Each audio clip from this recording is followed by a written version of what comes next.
नमस्कार विद्यार्थी मित्रांनो, ग्रो अकॅडमी या युट्यूब चॅनलवर तुमचे मनापासून स्वागत आहे। विद्यार्थी मित्रांनो, आजच्या या व्हिडिओमध्ये अभ्यासाचं नियोजन कसं करायचं, कारण सीटीटी टीईटी परीक्षा व टेट एग्जाम मध्ये चांगले गुण मिळवण्यासाठी कोणते विषय अति महत्त्वाचे ठरणार आहेत, आजच्या या व्हिडिओमध्ये आपण संपूर्णपणे माहिती पाहणार आहोत। तत्पूर्वी जर चॅनलवर नवीन असाल तर चॅनलला सबस्क्राइब करायला विसरू नका। 1 2 3 तीन प्रकारचे टीईटी एग्जाम येत्या काळामध्ये होणारच आहे मित्रांनो। सीटीटी परीक्षेमध्ये सर्वात प्रथम अवलंब केला जाईल थर्ड टीईटीचा, त्यानंतर विद्यार्थी मित्रांनो महाराष्ट्र शासन सुद्धा या नाही तर पुढल्या टीईटी एग्जाम मध्ये येणाऱ्या काळामध्ये टीईटीचा सिलेबस थर्डचा सुद्धा येणार आहे। विद्यार्थी मित्रांनो, 1ली ते 12वी पर्यंत शिकवायचं म्हटल्यानंतर शिक्षक पात्रता परीक्षा पास होणं अनिवार्य झालेलं आहे।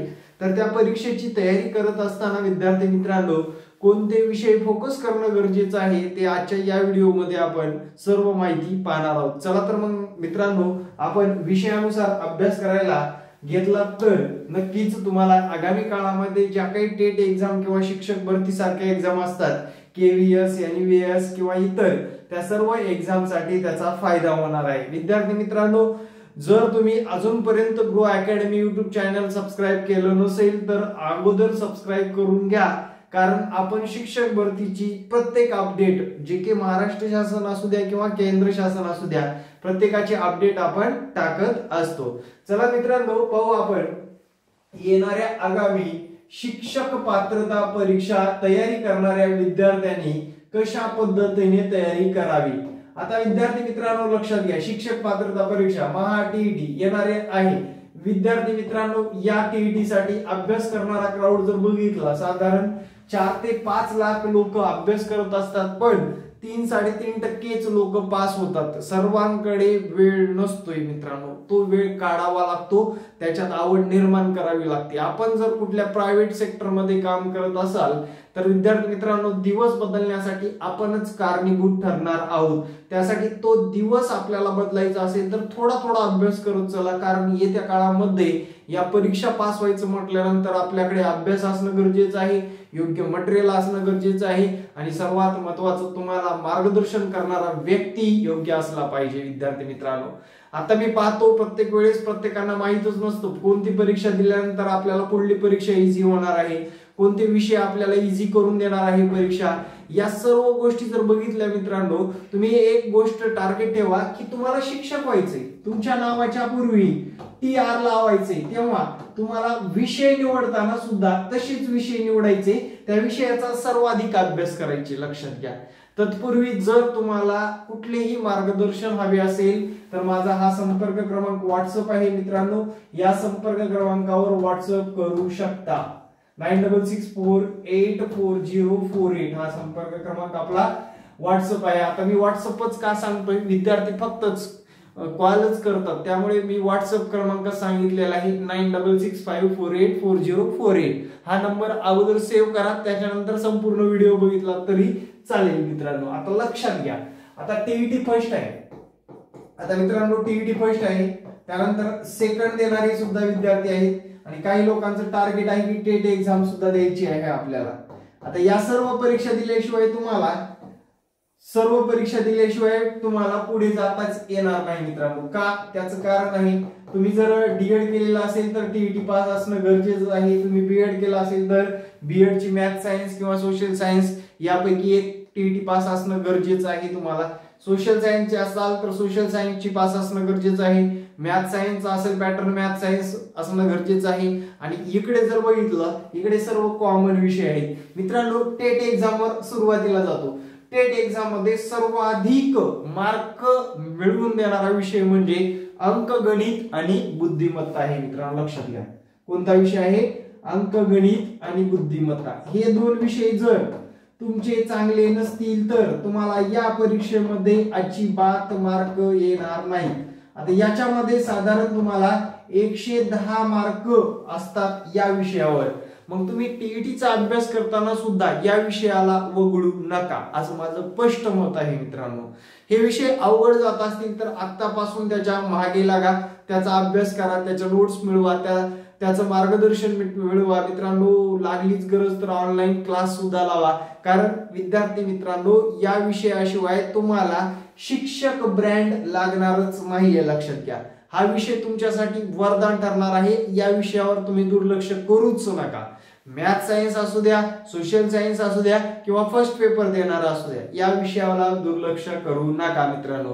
त्याचा क्लास चालू झालेला आहे आपला, संपूर्णपणे ऑनलाईन क्लास आहे मित्रांनो. ऑनलाईनच्या माध्यमातून तुम्ही, ऑनलाईन परीक्षा आहे म्हटल्यानंतर ऑनलाईन क्लास सुद्धा तुम्हाला करणं गरजेचं आहे. कारण परीक्षेमध्ये जर बघितलं आपण हुशार आहात, ठीक आहे, आपल्याला मार्काचं रूपरेषा व्यवस्थितरित्या तिथे कमांड मिळवता येते का, एकदा तपासून बघा.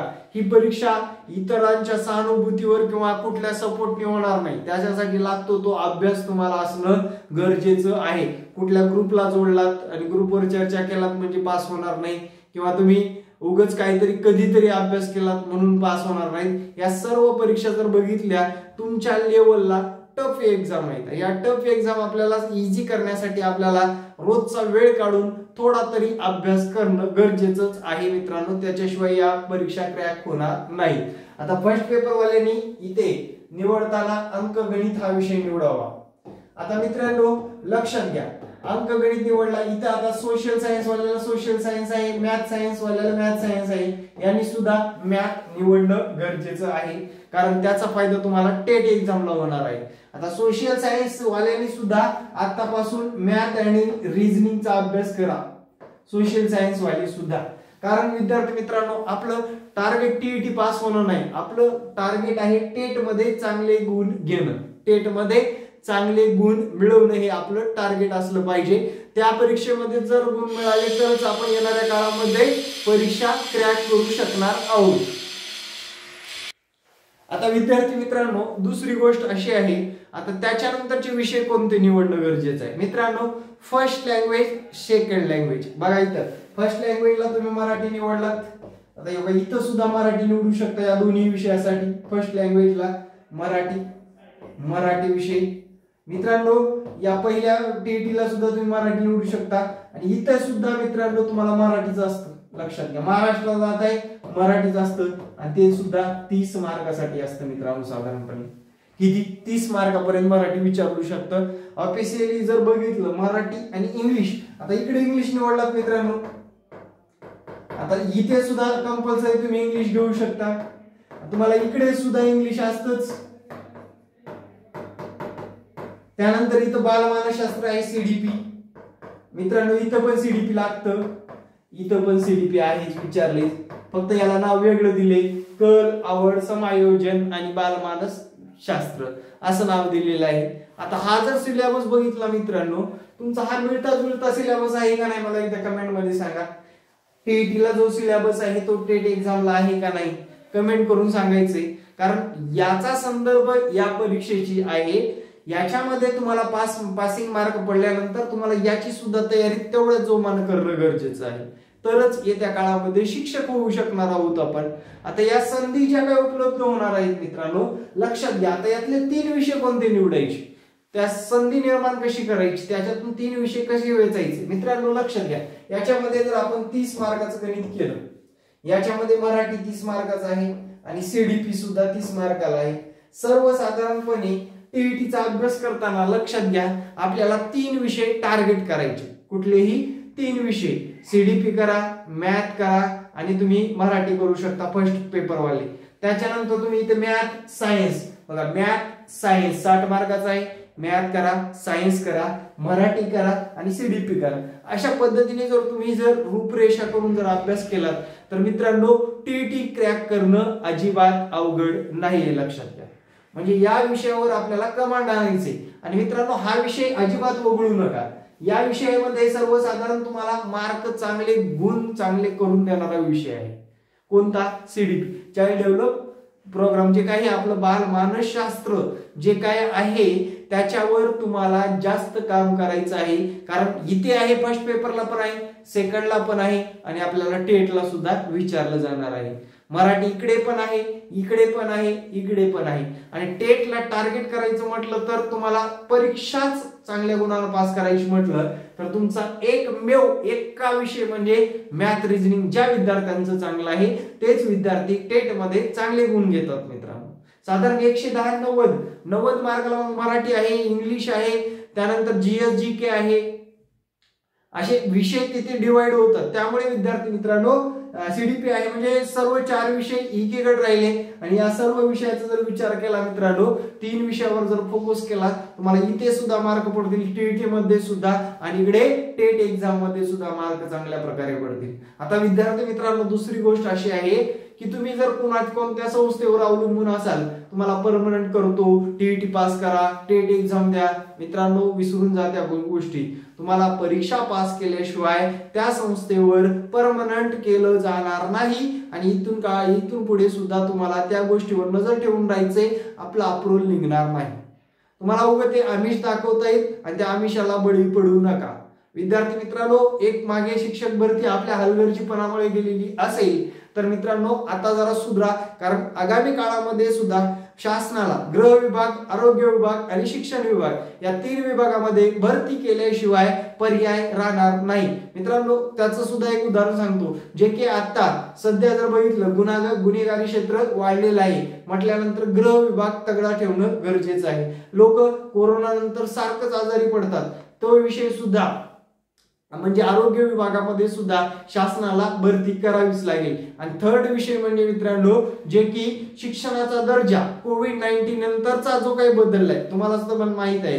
शिक्षण विभागामध्ये शैक्षणिक पात्रता जेवढी ढासळलेली आहे मित्रांनो ती सुधारण्यासाठी शासनाला चांगल्या प्रकारे अजून कार्य करावं लागणार आहे. या 3 विभागामध्ये भरती प्रक्रियेला येत्या पंचवार्षिक योजनेमध्ये नक्कीच जास्तीच्या जागा येतील आणि यांच्या भरत्या झाल्याशिवाय राहणार नाहीत. त्यामुळे होप्स ठेवून तुम्हाला या परीक्षा क्रॅक करून घ्यायच्यात या वर्षामध्येच आणि आगामी काळामध्ये टेट एक्झाम द्यायची आहे. त्यानंतरचा विषय आहे मित्रांनो क्लासची रूपरेषा कशी असणार. आता बरेच विद्यार्थी जॉब करतात, त्यांना आपण लाईव्ह हजर राहू शकत नाही, तर तुम्हाला रेकॉर्ड सुद्धा भेटणार आहे मित्रांनो. काय भेटणार? रेकॉर्ड. त्यासोबत तुम्हाला ई नोट्स सुद्धा प्रोव्हाइड केले जाणार आहेत मित्रांनो, नोट्स सुद्धा दिले जाणार आहेत आणि सगळ्या विषयाच्या नोट्स असणार आहेत मित्रांनो. आणि त्याच्याबरोबर परीक्षेपूर्वी तुमच्याकडून टेस्ट पेपर सुद्धा सोडवून घेतले जाणार आहेत मित्रांनो. हे सर्व काही एकाच ठिकाणी भेटणार आहे, एकाच ऍप्लिकेशनच्या माध्यमातून. विद्यार्थी मित्रांनो तुम्हाला पास करून देण्याची आपल्याकडे हमी असणार आहे. विद्यार्थी मित्रांनो लक्षात घ्या, जेव्हा 2011 ला पहिली टीईटी झाली तेव्हा विद्यार्थी मित्रांनो ती 7 वर्षासाठी व्हॅलिड धरली जायची. पण आता तसं नाही, तुम्ही एकदा टीईटी पास झालात म्हणजे आयुष्यभर तुम्हाला टीईटी पास करण्याची गरज भासणार नाही विद्यार्थी मित्रांनो. त्यासाठी माझा संपर्क क्रमांक आहे हा परत एकदा सांगतो 9665484048. अनेक व्हिडिओ टाकलेले आहेत मित्रांनो. व्हिडिओ आवडले, शिकवलेलं समजलं तरच या संपर्क क्रमांकावर व्हॉट्सअप करा. व्हॉट्सअप केल्यानंतर तुम्हाला क्लासची डिटेल मिळेल आणि योग्य ती माहिती आपल्याला पुढील प्रोसेसनुसार आपण क्लास जॉईन करू शकणार आहात. Thank you very much. Jai Hind मित्रांनो. भेटू नेक्स्ट व्हिडिओ मध्ये.